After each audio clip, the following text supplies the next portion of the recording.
Movie की शुरुआत में हम वाटरलू नाम के ट्रेन स्टेशन पर एक टिकट कलेक्टर नेम जो को देखते हैं, जो कि अपनी शिफ्ट को खत्म करके अपने लॉकर रूम की तरफ जा रहा होता है, जहां उसे अपने लॉकर में एक चिट्ठी मिलती है जिससे उसे पता चलता है कि उसने जो अपने प्रमोशन के लिए अर्जी दी थी वो खारिज कर दी गई है। और तभी जो के सामने उसके साथ ही काम करने वाले एक आदमी आता है और अब हम जान पाते हैं कि जो की जगह उसको प्रमोशन दिया गया है, जिसके बाद वो आदमी जो को नाइट शिफ्ट करने के लिए कहता है, क्योंकि रात में जिसकी ड्यूटी लगी थी उसकी अचानक तबीयत खराब हो गई है, इसलिए अब उसकी जगह जो को ड्यूटी करनी पड़ेगी। और इसी दौरान वहाँ एक train trolley girl name Ellen आती है, जिससे जो मन ही मन प्यार करता था। इसके बाद जो अपनी नाइट शिफ्ट करने के लिए वहाँ की आखिरी पैसेंजर ट्रेन में चढ़ जाता है, जहाँ हम उस ट्रेन में सफर कर रहे अलग अलग यात्रियों को देखते हैं, जिनके नाम एड्रियन, नीना, पॉल, बिली, केट, जेनी, गेट और मैथ्यू होते हैं। अब जो एक एक करके सभी के टिकट चेक करता है, जिस दौरान सभी उससे काफी बुरी तरह से पेश आते हैं, लेकिन जो सभी से अच्छे से बात करता है। फिर इसी दौरान जो केट के पास पहुंचकर उससे टिकट दिखाने के लिए कहता है, पर केट का टिकट कहीं गुम हो जाने की वजह से वो उसे टिकट नहीं दिखा पाती,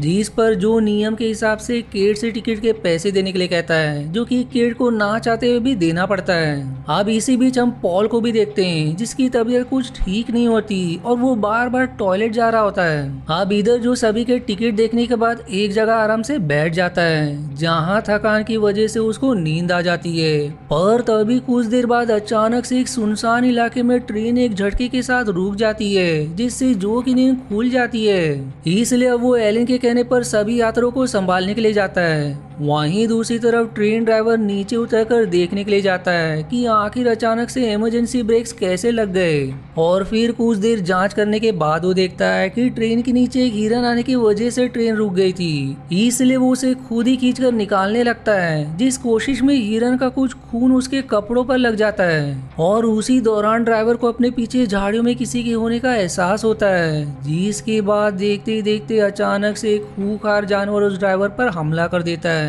और फिर उसे बुरी तरह से मार डालता है। अब इस जानवर के पैर किसी भेड़िया की तरह थे, जिससे हम समझ पाते हैं कि ये एक वेयरवुल्फ है, मतलब कि आधा इंसान और आधा भेड़िया। वहीं इधर दूसरी तरफ सारे लोग जो से पूछ रहे होते हैं कि आखिर ट्रेन यहाँ क्यों रुक गई है, जिस पर वो सभी को संभालने की कोशिश करता है। पर बुरी खबर ये कि उसका नजदीकी स्टेशन से कोई संपर्क भी नहीं हो पा रहा है, इसलिए अब वो सभी को रिवील करता है कि ड्राइवर समस्या का पता करने के लिए बाहर गया था, जो कि अभी तक नहीं लौटा है और वो अब कहाँ है ये भी उसे नहीं पता। अब क्योंकि सबके फोन्स में नेटवर्क भी नहीं आ रहा था, इसलिए एड्रियन के कहने पर सभी जो को उसके साथ नजदीकी स्टेशन चलने के लिए कहते हैं, लेकिन जो दरवाजा नहीं खोलता, क्योंकि इससे उसकी नौकरी जा सकती है। पर सभी के काफी दबाव डालने पर वो दरवाजे को खोल देता है और अब सभी को अपने साथ लेकर जंगल में सावधानी से आगे बढ़ने लगता है, जहाँ सभी देखते हैं कि पूर्णिमा की रात में ये जंगल काफी भयानक हो गया है। और फिर कुछ दूर जाने पर जो और एलन को ट्रेन ड्राइवर का मृत शरीर दिखाई देता है, जिसकी हालत वेयरवुल्फ ने काफी बुरी की हुई थी, जो देखकर जो को ये समझने में देर नहीं लगती कि यहाँ पर कोई खूंखार आदमखोर जानवर मौजूद है, इसलिए वो तुरंत सभी को भागकर ट्रेन में वापस जाने के लिए कहता है। जिस दौरान हम भेड़िए की हाउल यानी कि उसकी गुर्राने की आवाज सुन पाते हैं, जो कि इनका पीछा कर रहा था। अब उसकी खूंखार चीख सुनकर सभी लोग जल्दी से ट्रेन पर चढ़ जाते हैं, लेकिन दरवाजा बंद करने से पहले वो वेयरवुल्फ एक जेनी नाम की औरत के पैर को पकड़ लेता है और उसे जोर जोर से ऊपर नीचे पटकने लगता है, जिससे सभी बड़ी मुश्किल से जेनी को छुड़वाते हैं। लेकिन तब तक उसके पैर में वेयरवुल्फ ने बुरी तरह से काट लिया होता है और खून तो रुक ही नहीं रहा था। अब इसके बाद केट जेनी के उस घाव पर बैंडेज करती है, जिस दौरान एड्रियन कहता है कि वो जानवर बाहर ही हमारा इंतजार कर रहा होगा, जिस पर जेनी बताती कि वो किसी जानवर की तरह नहीं बल्कि आधा इंसान और आधा जानवर था। लेकिन कोई भी जेनी की इस बात पर विश्वास नहीं करता,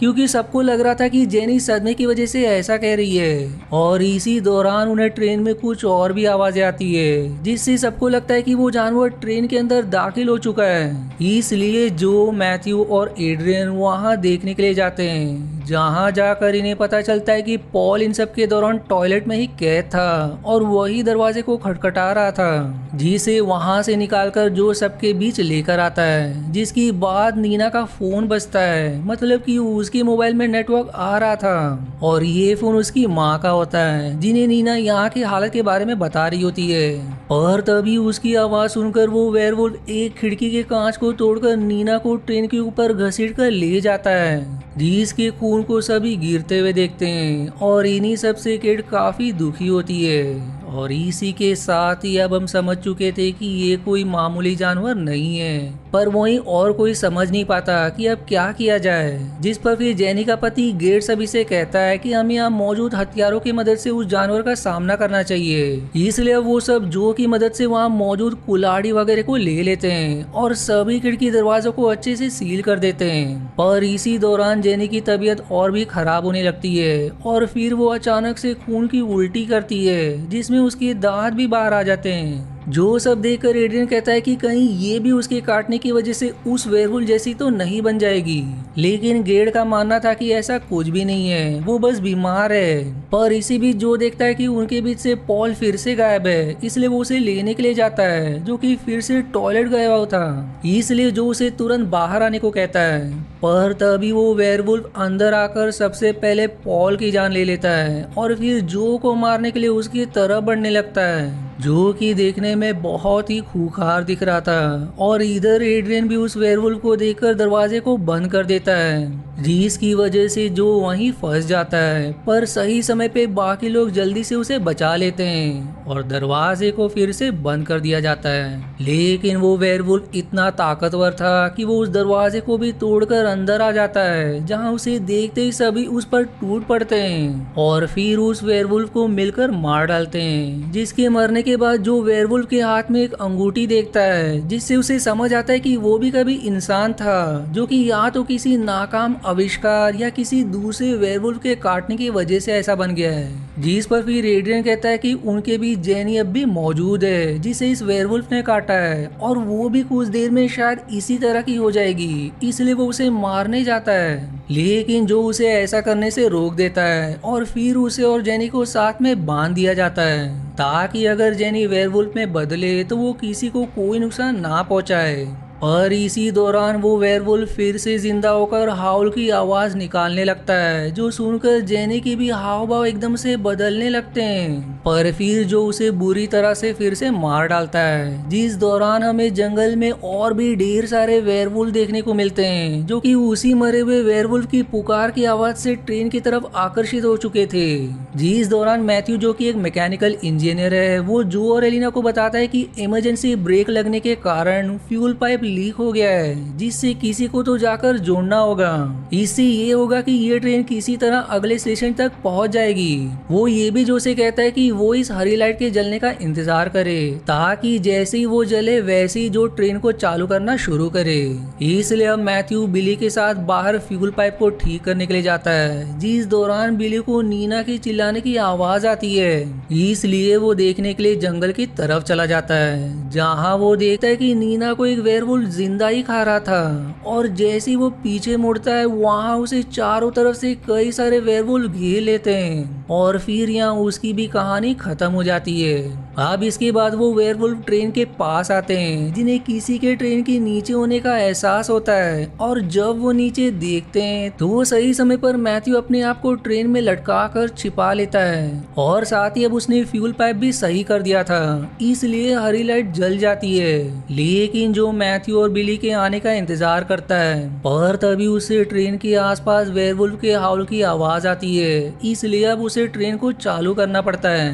पर इस दौरान मैथ्यू अब भी ट्रेन के नीचे ही लटका हुआ था और इधर जेनी भी पूरी तरह से वेयरवुल्फ में बदल जाती है, जिसके बाद वो सबसे पहले अपने पति गेड की जान लेती है। अब इसी दौरान केट को एक वेयरवुल्फ बाहर से दबोच लेता है और एड्रियन यहाँ मौका देकर अपनी जान बचाने के लिए उस वेयरवुल्फ के साथ केट को भी ट्रेन से बाहर धक्का देकर दरवाजा बंद कर देता है। पर अब उसके सामने वेयरवुल्फ के रूप में जेनी थी, जो कि उसी की तरफ बढ़ रही थी। लेकिन यहाँ जो जेनी को मारकर सही समय पर एड्रियन की जान बचा लेता है। साथ ही वो एड्रियन से केट के बारे में पूछता है, तो उसे पता चलता है कि वो भी वेयरवुल्फ का शिकार हो गई है। वहीं इधर गलती से मैथ्यू के हाथ लगने के कारण फिर से फ्यूल पाइप लीक करने लगता है, जिससे ट्रेन फिर से रुक जाती है और अब सभी वेयरवुल्फ अंदर आ जाते हैं। अब ये देखकर एड्रियन जो और एलन को वहीं फंसाकर वहां से भाग जाता है, लेकिन यहाँ सही समय पर मैथ्यू आकर जो और एलन की जान बचा लेता है, जिसके बाद वो उन सभी वेयरवुल्फ्स को आग के सहारे रोकने की कोशिश करता है, पर आखिर में वेयरवुल्फ उसे भी अपना शिकार बनाते हैं। जिसके बाद अब हम जो और एलन को साथ में जंगल में भागते हुए देखते हैं, जहाँ जो फाइनली अपने मन की बात एक्सप्रेस करता है कि वो उससे कितना प्यार करता है, इसलिए उसे वहाँ से अकेले ही भागने के लिए कहता है। जिस दौरान वो वेयरवुल्फ का सामना काफी बहादुरी से करता है,